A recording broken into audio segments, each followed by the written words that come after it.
February 19, 1945. 0900 hours. Iwo Jima.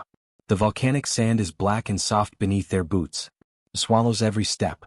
The air tastes like sulfur and salt. Explosions walk across the beach in measured intervals. Shrapnel hisses overhead. Somewhere in the smoke, Mount Suribachi looms like a waiting predator. Private First Class Archibald Mosley grips another crate of ammunition. 70 pounds. His hands are steady. Around him, Black Marines of the 8th Ammunition Company move with practiced efficiency. They are not supposed to be heroes. They are not supposed to be here at all. Japanese officers had laughed at intercepted intelligence about Negro troops. Weakness, they said. Proof of American desperation. Propaganda leaflets mocked their presence. The Reich agreed. But propaganda doesn't unload ammunition under artillery fire. It doesn't carry wounded men through killing zones. It doesn't bleed the same red on black sand. The Marines don't respond to the mockery. They have spent their entire lives answering hatred with action. Today will be no different. The beach erupts again. They keep moving. The story begins long before Iwo Jima. It begins in a country at war with itself. In 1940s America, 17 states enforced Jim Crow laws. Black citizens could not drink from the same fountains, could not sit in the same train cars, could not attend the same schools. They were citizens by law, second class by practice. The military reflected this reality with precision. When war erupted in Europe, the United States Marine Corps maintained a policy it had held since 1798. No black men allowed. The Navy accepted them as mess attendants. The Army placed them in segregated units, often assigned to labor battalions far from combat. The message was clear.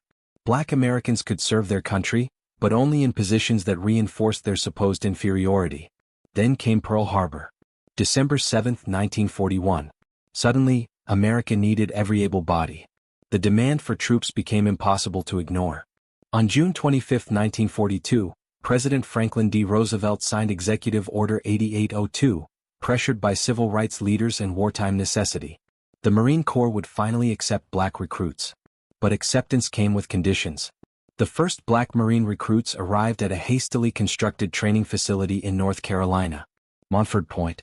It sat adjacent to Camp Lejeune, separated by fences and unspoken boundaries.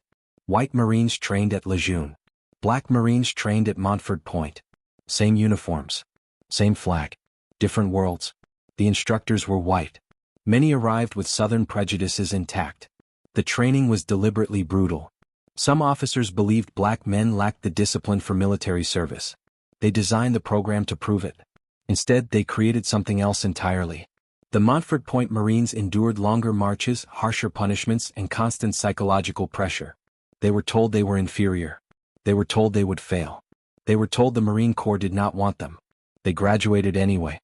By 1943, over 19,000 black men had completed training at Montford Point. They were Marines. But the Corps still would not allow them in combat infantry roles. They were assigned to depot companies, ammunition companies, supply battalions, support roles. The dangerous, thankless work of keeping a war machine running. The irony was not lost on them. They were trusted to handle explosives and supplies, but not trusted to fight beside white Marines. They would carry ammunition to the front lines but not fire it themselves. They would load the guns that others would be celebrated for shooting. This was the deal. Serve in the shadows. Prove your worth through labor, not valor. And still they served. Because the enemy abroad threatened everyone. Because fascism and racial supremacy in Europe and Asia were evils that transcended domestic injustice. Because proving their courage might, someday, change the minds that denied them equality. They trained knowing they were not wanted. They deployed knowing they would not be celebrated. They fought knowing their country did not yet believe in them. But they believed in the idea of what America could become. The Axis powers watched this contradiction with satisfaction. They saw opportunity in America's racial divide. German propaganda ministries produced leaflets specifically targeting black American soldiers. The messages were crafted with precision. Why fight for a country that lynches you? Why die for freedoms you do not possess? The Reich offered false sympathy while preaching their own doctrine of racial hierarchy.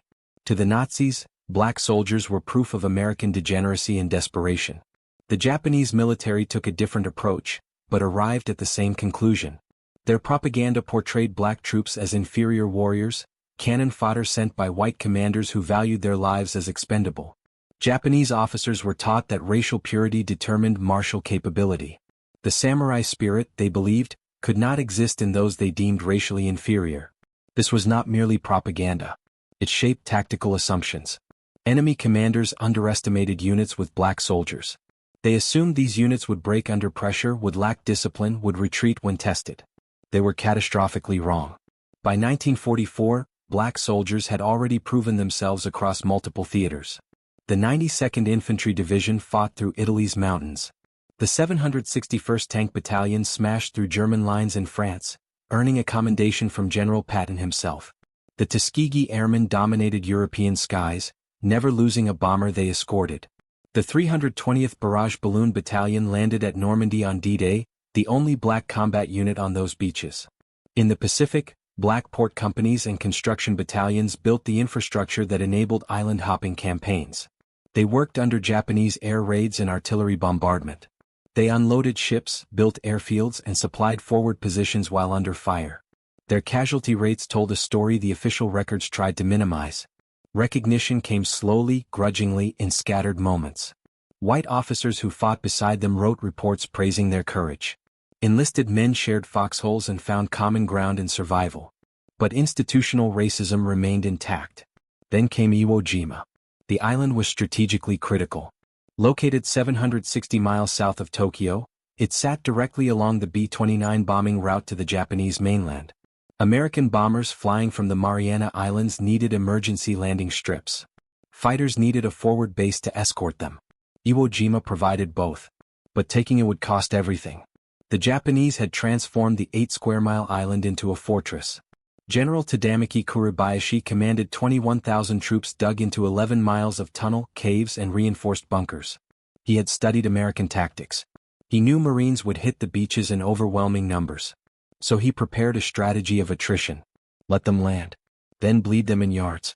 The Americans knew this too. They understood the casualties would be staggering.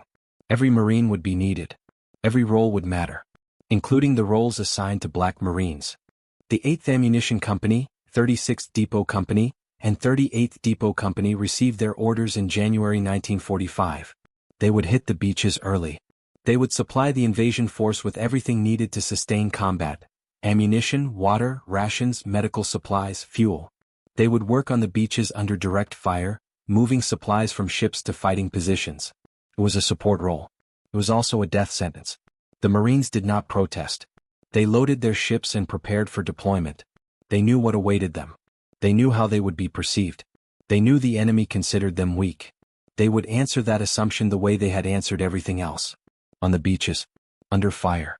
With actions too loud for propaganda to drown out. Behind every statistic was a man with a story.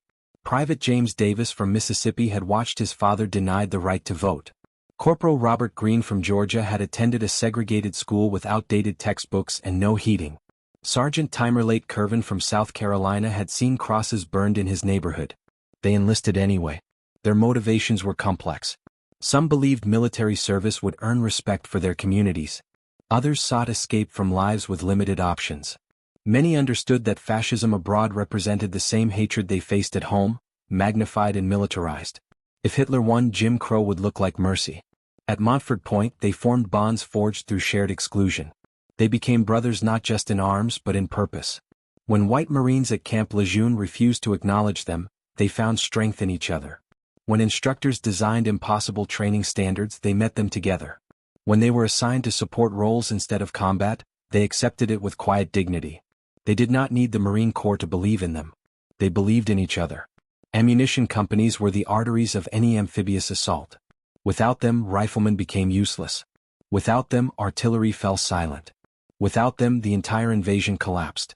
The job was simple in concept, lethal in execution.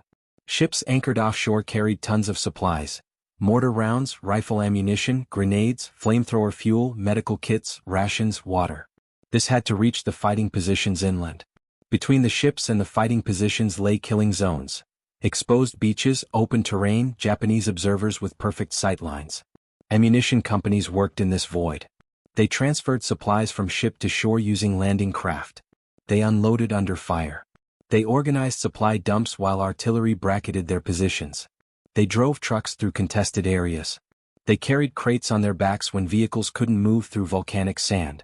They worked 18-hour shifts because stopping meant Marines died for lack of bullets.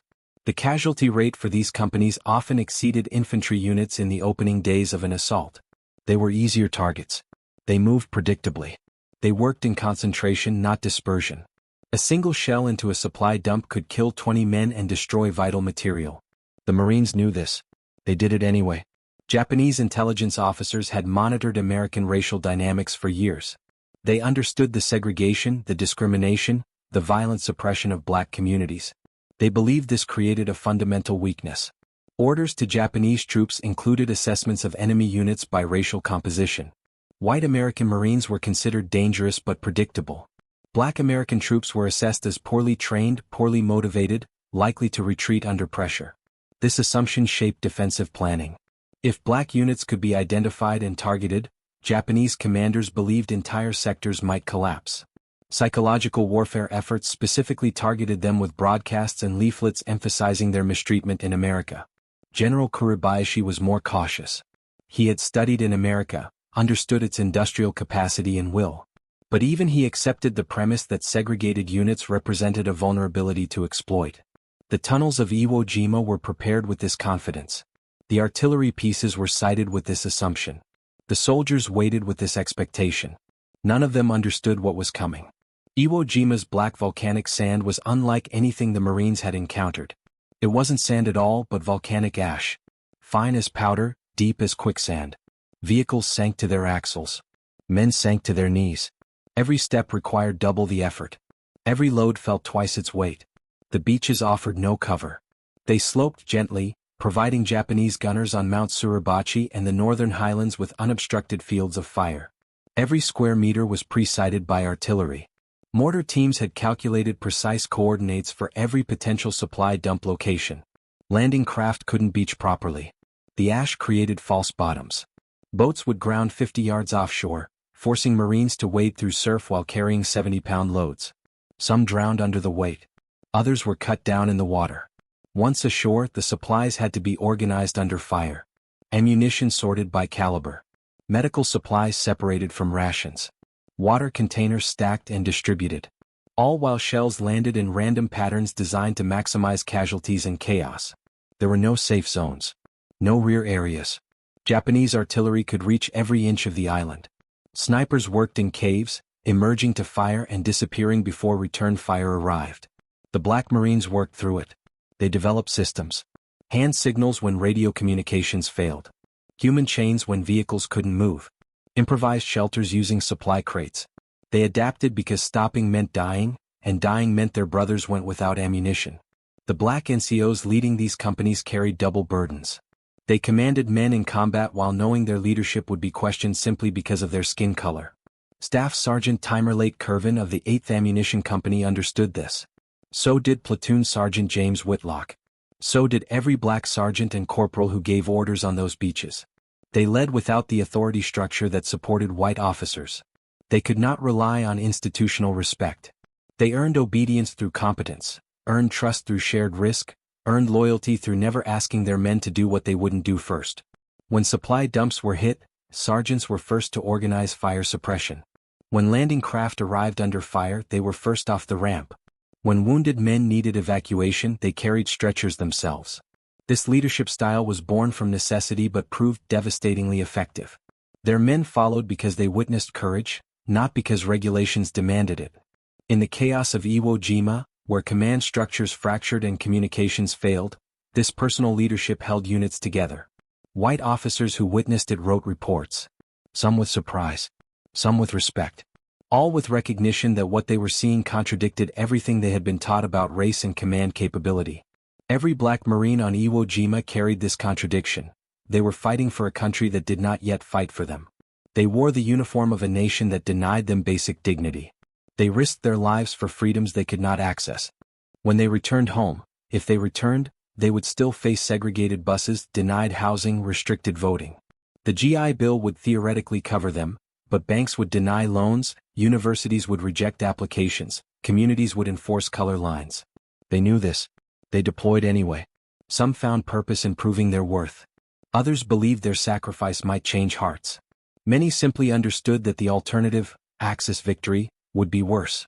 Hitler's racial doctrines made Jim Crow look restrained. Japanese imperialism showed no mercy to conquered peoples. So they fought. Not for the America that existed, but for the America that might exist. Not for gratitude, but for dignity. Not for recognition, but for the right to say they had stood when it mattered. This moral complexity gave them strength. They had nothing to prove to the enemy. They had everything to prove to their own country. And on Iwo Jima, they would prove it in the only language that transcended prejudice: courage under fire. February 19, 1945. Chower. 0900. The naval bombardment lifts. For 3 days, American warships have pounded Iwo Jima with 22,000 shells. The island looks dead. It is not. The first wave of Marines hits the beaches. The 8th Ammunition Company follows in the 4th wave. Their landing craft lurches through surf turned gray with ash. The ramp drops.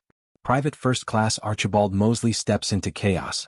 The volcanic sand swallows his boots immediately. He sinks to his shins. Around him, Marines struggle forward carrying equipment. The beach is already crowded with men and machines. Disabled vehicles create obstacles. Casualties lie where they fell. Mount Suribachi erupts. Artillery shells walk across the beach in devastating patterns. Mortars fall in clusters. Machine gun fire sweeps from concealed positions. The Japanese have waited for this moment, for the beaches to fill with targets too concentrated to miss. Mosley reaches his first supply dump location. Crates need to be unloaded, organized, and moved forward. The work begins. An 8th Ammunition Company Marine named William Folks grabs a crate of mortar rounds. 70 pounds. He moves 10 yards before a shell impact throws him flat. He gets up, grabs the crate, keeps moving. This becomes the rhythm. Move. Duck. Move again. Corporal Charles Anderson organizes a human chain from landing craft to supply dump. Men pass ammunition hand to hand. It's faster than carrying individual loads through the sand. It also means 20 men standing exposed instead of scattered. A mortar round lands in the chain. 3 men go down. The chain reforms around them. Corpsmen drag the wounded aside. The supplies keep moving. By noon, the 36th Depot Company has taken 15% casualties. They have also delivered 40 tons of ammunition to fighting positions. The 38th Depot Company loses 4 men in the first hour. They respond by working faster. There is no room for fear. Fear is a luxury. There is only the next crate, the next landing craft, the next supply run. Private James Davis watches a white Marine officer, a captain, directing fire from an exposed position. The officer takes shrapnel to the leg. He falls. Japanese machine gunners adjust their fire toward him. Davis moves without thinking. 50 yards of open beach. Bullets snap past. He reaches the officer, grabs him by the equipment harness and drags him toward cover. The captain outweighs him by 40 pounds. The sand fights every step. They reach a disabled Amtrak. Cover. Davis signals for a corpsman. The captain is conscious, staring at him. Not with gratitude yet. With surprise. With recognition of something that contradicts his assumptions. Davis returns to his unit. There is work to do. By 1600 hours, the beach is a graveyard. Wrecked landing craft litter the waterline. Supply dumps burn. Bodies lie covered with ponchos. The casualties are staggering. But the supplies keep moving forward. The Black Marines are everywhere in this chaos. Loading. Unloading. Organizing. Rescuing. Bleeding. They are not supposed to be heroes. They are doing the work that heroes depend on. Somewhere in a Japanese command bunker, officers review reports. American Negro troops on the beaches. Expected to break. Expected to retreat.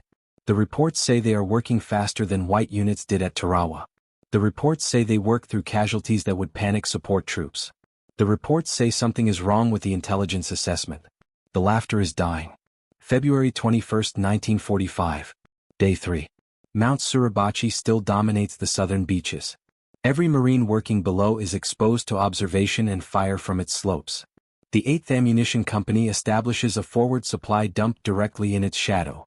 The location is tactically necessary and tactically suicidal. Staff Sergeant Timerlate Kervin coordinates the operation. Supplies must reach the Marines assaulting Suribachi's base. The route crosses 400 yards of open terrain under constant artillery fire. Kervin organizes shuttle runs using any vehicle that still moves and men carrying loads when vehicles fail. He makes 12 runs himself. On the 13th, his truck takes a direct hit. He crawls out with burns and shrapnel wounds. Refuses evacuation. organizes the next convoy from a shell crater. A white lieutenant from the 28th Marines watches this. Later, he will write in his report, "I have never seen greater courage under fire." February 23, 1945. Day 5. The flag goes up on Suribachi's summit at 1020 hours. Every Marine on the island sees it. The Black Marines of the Depot Company see it too. They are not in the famous photograph. They were never going to be. But their ammunition made the climb possible. Their supplies sustained the assault. Their casualties bought the time needed. The celebration is brief. Mount Suribachi is taken, but the main Japanese defenses lie ahead in the island's north. The worst fighting is still coming. February 26, 1945. Day. The 36th Depot Company is moving ammunition to the front lines near Airfield No. 2. A Marine observation post takes heavy fire. 3 men are wounded, trapped in a position the Japanese have zeroed. Evacuation is impossible. Fire is too intense. Private First Class James Whitlock sees this. He is not infantry. He is not trained for assault. He is a supply Marine whose job is to deliver ammunition, not use it. He grabs a rifle and 3 other men from his company. They move forward under covering fire from adjacent positions. They reach the observation post. They carry the wounded back one at a time through 150 yards of machine gun fire. All 4 Black Marines make it back. All 3 White Marines survive. No citations are issued. The action doesn't appear in official reports. But the men who were saved remember. The men who witnessed it remember. March 1, 1945. Day 11. Japanese resistance has stiffened into a battle of attrition. Every bunker is contested. Every cave is a fortress. The ammunition consumption is catastrophic. Mortars, grenades, flamethrower fuel, rifle ammunition. Everything is needed in quantities that exceed planning estimates. The Black Depot and ammunition companies work 20-hour shifts. They sleep in 4-hour rotations. They eat when they can. They work until their hands bleed, then keep working. The casualty rate among these companies now exceeds 30%. They receive replacements. The replacements become casualties. The cycle continues. But the supplies never stop moving. White Marines who initially refused to acknowledge them now seek them out. They trust these men to deliver under fire when others might hesitate. They trust them to work through bombardments. They trust them because trust is earned in blood, and these Marines have paid every price asked. In Japanese command bunkers, the intelligence reports are revised. The assessment changes. These are not inferior troops. These are Marines. The mockery has burned away. What remains is respect born from combat reality. The enemy learned what America was still learning. Courage has no color. Bullets do not discriminate. And on Iwo Jima's black sand, every Marine bled the same red. March 26, 1945. 0800 hours. General Kuribayashi sends his final message to Tokyo. Then he leads his remaining 300 men in a final banzai charge. By dawn, Iwo Jima is declared secure. 36 days of combat. The bloodiest battle in Marine Corps history. The numbers tell part of the story. 6,821 Americans killed. 19,217 wounded. Nearly 27,000 total casualties to take 8 square miles of volcanic rock. 1/3 of all Marines who landed became casualties. Some rifle companies suffered 90% losses. The Black Marine casualties are harder to quantify. Official records categorize them under support units, buried in larger statistics. But the units tell their own story. The 8th Ammunition Company, 38% casualties. The 36th Depot Company, 41% casualties. The 38th Depot Company, 33% casualties. These are not combat infantry rates. These are rates that exceed many assault units. Private First Class James Davis survives. So does Archibald Mosley.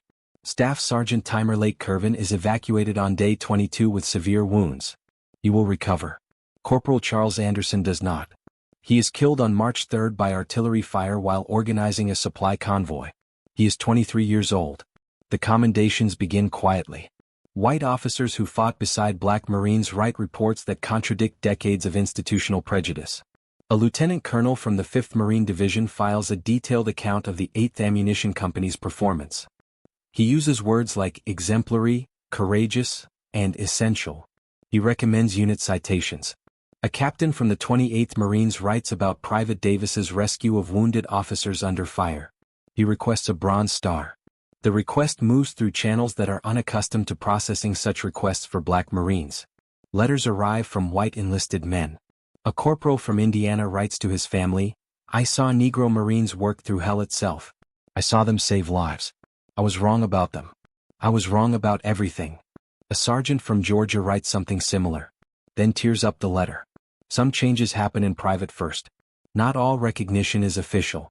In the days after the battle, white Marines share cigarettes with black Marines. They sit together in the ruins. They exchange stories. They acknowledge what words had failed to express, respect earned through shared horror. On March 28, a formal ceremony is held for the 5th Marine Division. The commanding general presents unit commendations. The black ammunition and depot companies are included. They stand in formation wearing utilities still stained with volcanic ash and blood. They receive the recognition in silence. They are too exhausted for celebration. A Navy chaplain observes the ceremony. He writes in his journal, "I watched men I once dismissed prove themselves beyond doubt. I am ashamed of my prejudice. I am grateful for their courage." The official reports eventually reach Washington. They are read by Marine Corps commandants and Department of War officials. They create uncomfortable questions. If black Marines can perform at this level under the worst conditions imaginable, what justifies their exclusion from combat roles? The questions have no good answers. Only bad traditions. The survivors return home to a country unchanged. They arrive at segregated train stations. They are denied service at restaurants near the bases where they trained. They face housing discrimination when trying to use GI Bill benefits. Some are threatened for wearing their uniforms in public. In Mississippi, a black Marine is beaten for not stepping off a sidewalk quickly enough. In Georgia, another is refused entry to a whites-only polling station despite his service record. In Alabama, a Purple Heart recipient is told he cannot sit in the front of a bus. The irony is not subtle. They stormed beaches under fire. They are not allowed to sit where they choose on public transportation. But something has shifted. The men who witnessed Iwo Jima cannot forget what they saw. White officers write letters to congressmen. Enlisted men tell stories to their families. Slowly, grudgingly, the truth spreads. The official narratives about racial inferiority were lies. Marine Corps leadership begins quiet discussions about integration.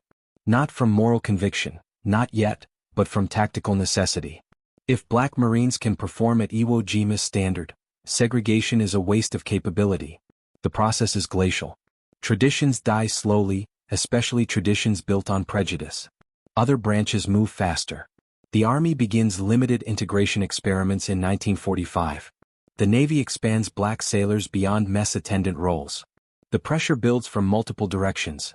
Civil rights organizations, sympathetic politicians, veterans themselves demanding the equality they fought for. On July 26, 1948, President Harry S. Truman signs Executive Order 9981. It mandates the desegregation of the armed forces. The order is met with resistance from Southern politicians and some military leadership. Implementation takes years. But the direction is irreversible.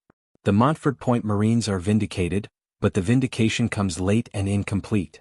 For decades, their story remains undertold. History books focus on flag raisings and famous battles, but rarely mention the men who made those moments possible.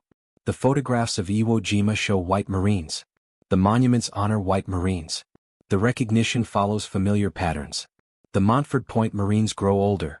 They attend reunions. They tell their stories to families who finally ask to hear them. They watch a country slowly, painfully, move toward the equality they risked everything to defend. In 2012, 67 years after Iwo Jima, Congress awards the Congressional Gold Medal to the Montford Point Marines. It is the highest civilian honor. Fewer than 400 are still alive to receive it. Many accept the medal in wheelchairs. Some are too ill to attend. The recognition is meaningful. It is also insufficient. No medal erases the years of discrimination. No ceremony compensates for the dignity denied. No honor replaces the men who died believing their service would be forgotten.